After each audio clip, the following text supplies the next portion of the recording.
నా హెయిర్ చూసిన వాళ్ళందరూ చాలా బావుంటుంది. ఎలా మెయింటైన్ చేస్తుంటావు అనేసి అడుగుతుంటారు. అయితే మరి అంత పొడవుగా లేదు కానీ పర్లేదు బానే ఉంటది.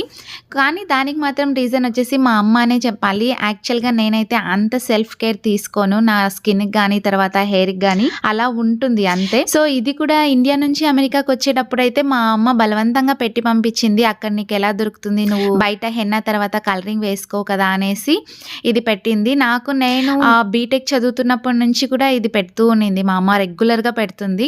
గోరింటాకు పెట్టడం వల్ల స్మూత్‌గా ఉంటది. తర్వాత బాడీలో ఎక్కువగా హీట్ కూడా ఉండదు. అండ్ మనకేదైనా వైట్ హెయిర్ ఉంటే చాలా వరకు తగ్గుతుందనమాట. సో, ఇది పర్మనెంట్ కాదు. ఫ్రెష్‌గా రుబ్బుకున్న గోరింటాకుతో అయితే 1 మంత్ ఉంటది. లేదా ఇలా డ్రై పొడితో చేసుకుంటే 15-20 డేస్ అయితే ఉంటది. తర్వాత అప్లై చేసుకోవాలి. నాకైతే లోపల చాలా వైట్ హెయిర్ ఉంటుంది. సో, ఇది చాలా బాగా యూజ్‌ఫుల్ అవుతది. మీరైతే వైట్ హెయిర్ పోవడానికి ఏం అప్లై చేస్తారో కింద కమెంట్ చేయండి. 4 అవర్స్ పెట్టుకున్న తర్వాత ఇది ఔట్.